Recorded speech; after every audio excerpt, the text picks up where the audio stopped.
Olá, sou Philip Hallowell. Bem-vindo ao mundo do visagismo Philip Hallowell. Hoje nós vamos falar sobre Image ID. É uma nova coisa de que eu falo, não tenho falado sobre isso e muita gente, ou a maioria das pessoas, não sabe o que é Image ID. Mas Image ID é o fundamento, a base de todo o meu trabalho, é que fundamenta o visagismo Philip Hallowell. Na verdade, é uma fusão de conceitos de arte e ciência. E isso ocorreu, essa fusão, ao longo de mais de 35 anos, em que eu estava investigando o mundo, as coisas, e foi acontecendo totalmente por acaso. Não teve objetivo específico, foi simplesmente o resultado, a consequência de uma mente curiosa que investiga as coisas. E também eu tenho uma característica, eu sou muito associativo, eu tenho uma mente associativa. Eu associo as coisas, e eu sempre fiz isso. A minha mente é fragmentada, vamos ver, eu vejo as coisas por fragmentos, e eu tenho a tendência de juntar coisas que aparentemente não tem nada a ver uma coisa com a outra, mas aí eu vejo a relação e formo algo diferente. Isso é, na verdade, o segredo de ser criativo. É você pensar dessa maneira. E Image ID aconteceu a partir de uma primeira coisa. Quando eu estava em Londres, em 1970, que eu fui de volta para Londres, depois de estar na faculdade, e eu estava em busca do domínio do desenho e do desenhar.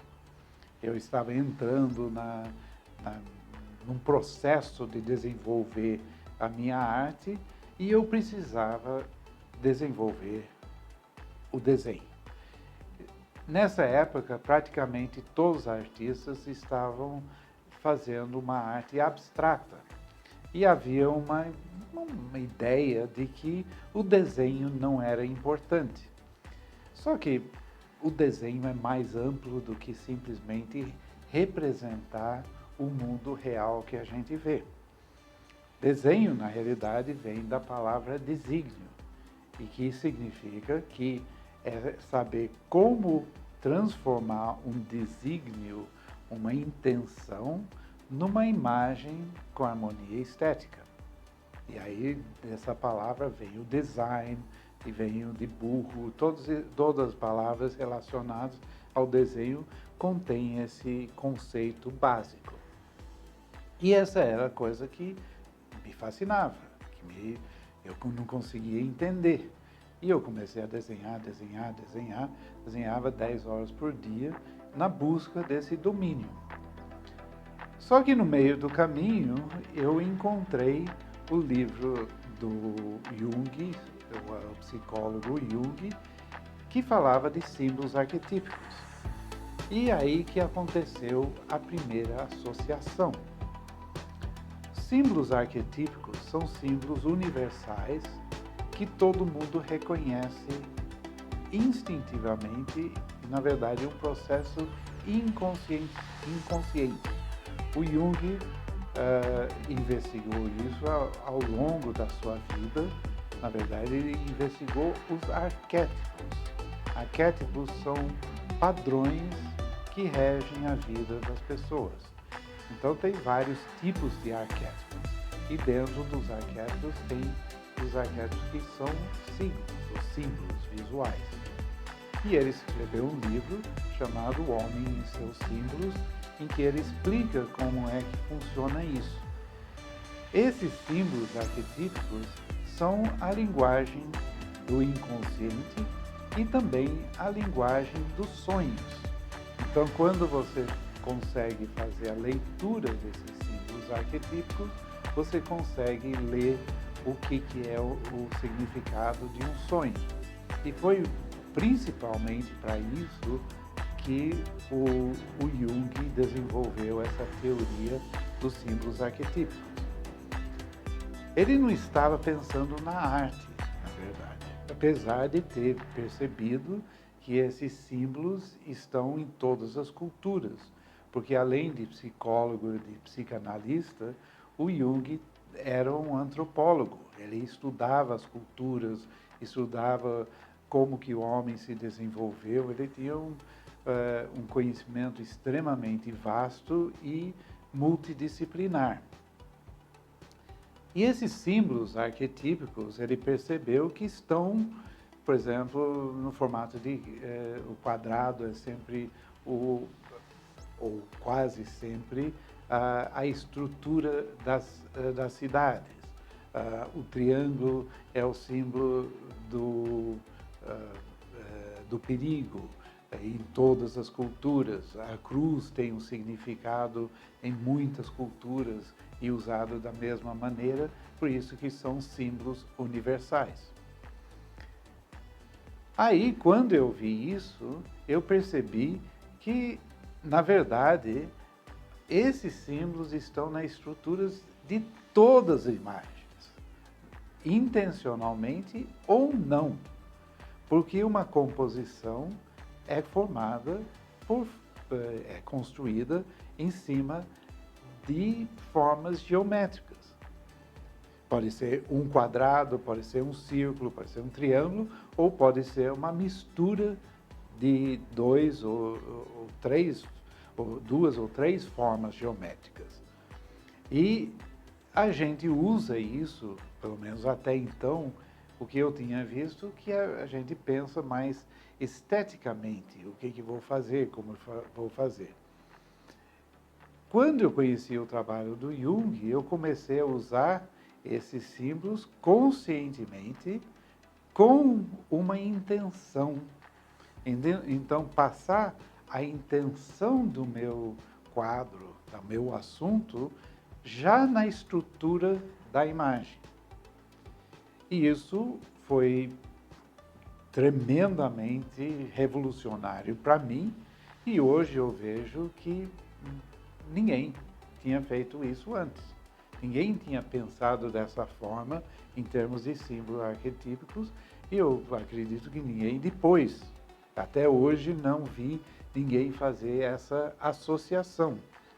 Eu vi que os renascentistas já usavam isso nos seus quadros, mas eles achavam que esses símbolos eram mais símbolos mágicos, que tinham influência mágica sobre as pessoas. E isso acontecia também na Idade Média.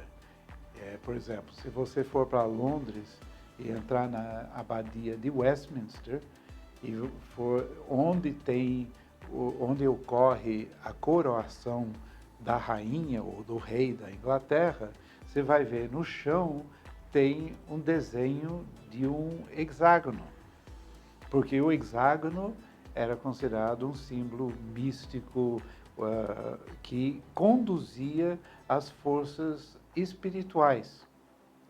Então a ideia é que se colocava o trono em cima desse hexágono para trazer o poder espiritual, imbuir o rei ou a rainha com esse poder para que pudesse reger e pudesse governar com o poder espiritual também. Então, isso é um uso desses símbolos, mas aí conscientemente. Mas, geralmente, os artistas fazem isso intuitivamente, não racionalmente. E esse foi o primeiro passo da construção da Image ID. Eu não estava pensando em Image ID, eu não estava pensando em Visage, eu não estava pensando em nada disso. Eu só estava pensando na minha arte, de fazer quadros para mostrar isso e dar força para o meu quadro. Aí, mais tarde, eu vi que as linhas que criam as formas, também são símbolos arquetípicos. Então, eu juntei essa ideia e também eu vi que as cores são. Então, na verdade, eu tenho como me expressar num quadro pelas linhas, formas e cores e não pelo assunto que eu estou representando. Como que isso funciona? Vamos dizer que eu estou olhando para uma paisagem. Quando eu olho a paisagem, minha experiência visual vai depender das linhas e das formas e das cores que eu vejo de acordo com o ângulo em que eu estou olhando para essa paisagem. Se eu vejo a linha do horizonte em linha reta, horizontal, eu sinto estabilidade. E se tudo está uma visão com linhas retas, o que eu vou sentir? Que essa paisagem é estável. Porém, se eu viro para a direita ou para a esquerda e eu vejo umas árvores que formam linhas verticais, que criam cores mais fortes, a luz e sombra mais densa, mais contrastante. E eu começo a ver não só linhas horizontais, mas verticais e talvez linhas curvas das folhagens, etc., eu já tenho uma experiência visual diferente, porque aquilo que eu estou vendo está expressando uma coisa nova, diferente do que se eu estou olhando reto. É a mesma paisagem que tem expressões diferentes. Se eu olho para a esquerda, pode ser que eu vejo linhas inclinadas, eu vejo outra coisa e a experiência é diferente. E isso me deu a compreensão que não é o que nós vemos que passa a impressão ou a expressão. É o como que nós estamos vendo aquilo ou como a imagem está representada. E cria uma nova expressão. Então, que uma imagem tem significa alguma coisa pelo que representa. Você olha para mim, você vê uma pessoa e que essa pessoa é um homem, então isso é que essa imagem representa um homem.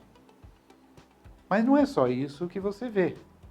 A minha imagem expressa alguma coisa e a maneira como estou sendo fotografado e como está sendo composto também expressa alguma coisa. Então eu posso, meu rosto é de linhas retas, expressa mais de força, determinação, estabilidade, etc. e tal. E por aí vai. Mas eu posso estar expressando outra coisa com o meu cabelo, ou com o meu bigode, ou com minha roupa, ou com óculos, que criam uma nova expressão. E esse foi o início do Image ID. Mas aí eu comecei a pensar no rosto. Que o rosto, uma imagem, é linha, forma e cor. Será que eu consigo fazer a leitura do rosto? E eu já tinha conhecido a teoria de temperamentos do Hipócrates, que ele fala que são 4 temperamentos que existem e que cada pessoa é uma composição única desses 4 temperamentos. Ninguém é uma coisa só.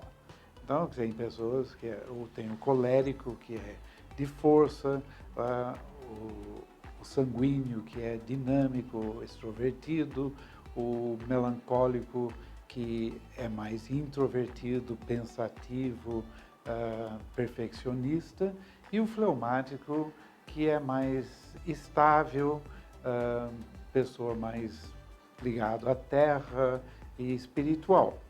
E nós temos um pouco de cada, e cada pessoa é uma composição única desses 4 temperamentos. E eu comecei a fazer a leitura do rosto. Então, que as linhas de força estão ligadas ao colérico, que são linhas verticais. As linhas dinâmicas, linhas inclinadas, são ligadas ao sanguíneo. As linhas curvas são ligadas ao melancólico e as linhas horizontais são ligadas ao fleumático. E eu comecei a experimentar isso com meus alunos, tentar ver, e eu vi que funcionava. E aí as coisas, eu comecei a praticar mais, olhar isso mais, e eu percebi que eu conseguia, na realidade eu percebi que partes diferentes do rosto expressavam coisas diferentes. Então, o rosto como um todo poderia indicar alguém colérica, por exemplo, mas a testa poderia indicar que a pessoa era melancólica. E isso deu mais riqueza nessa leitura. E por aí foi indo essa coisa que eu associei à primeira associação, que era a linguagem visual com os símbolos arquetípicos. Aí, depois disso, eu descobri o trabalho do Joseph Ledoux sobre o cérebro emocional. E ele fala no trabalho dele que ele descobriu que as emoções são criadas dentro do sistema límbico, vamos dizer, do cérebro límbico, e dentro desse cérebro límbico tem sistemas diferentes para processar cada tipo de emoção. O que ele fala? É que ele fala que tem gatilhos que são captados pela mente e que estimulam esses sistemas que depois mandam um sinal para uma área chamada amígdala, que joga químicas e hormônios para o corpo, que criam sensações físicas e que volta para o cérebro e cria a emoção. Quando volta para o cérebro, ele dispara também memórias associadas a essas emoções. Por isso que a experiência é individualizada. Então, por exemplo, ele fala do ratos e gatos. Os gatos, ele falou, são símbolos arquetípicos para o rato. E ele queria ver se um rato que estava criado dentro do laboratório, que nunca tinha visto um gato, tinha a mesma reação que um rato que vivia e convivia com gatos, quando encontrasse um gato, e que essa reação fosse igual ao que ele tinha registrado quando o rato sentisse medo. E ele viu que sim, eram iguais. E eu falo, uau! Então, o símbolo arquetípico pode provocar isso também. Então, será que não é um processo emocional e não racional que acontece, um processo que acontece quando a gente vê algo? E isso não explicaria por que, ao ver alguém, imediatamente falamos, não fui com a cara dela, ou esse cara é muito assim, antipático, e nem abriu a boca e você não sabe por que você acha isso. E realmente nós começamos a perceber, ao longo desses 15 anos, que é isso que acontece. Eu preciso de alguém que faça um trabalho realmente científico para sustentar essa teoria. Mas na prática eu estou vendo isso. E pessoas que trabalham na área de beleza, todo mundo diz que o comportamento das pessoas muda quando você muda a imagem. Então a pessoa fica mais solta, fica mais dura, etc. E isso sustenta essa teoria. Pode ser que eu esteja errado, mas está realmente sendo cada vez mais comprovada essa teoria. E esse foi última peça que deu sustentação para todo o trabalho que eu fiz sobre visagismo. Além disso, tinha um monte de outras coisas que eu fui acumulando ao longo desses 35 anos. Eu investigo, por exemplo, antropologia, então o trabalho sobre muitos trabalhos em relação à antropologia também foram incorporados no meu método. Tem coisas que são da antroposofia.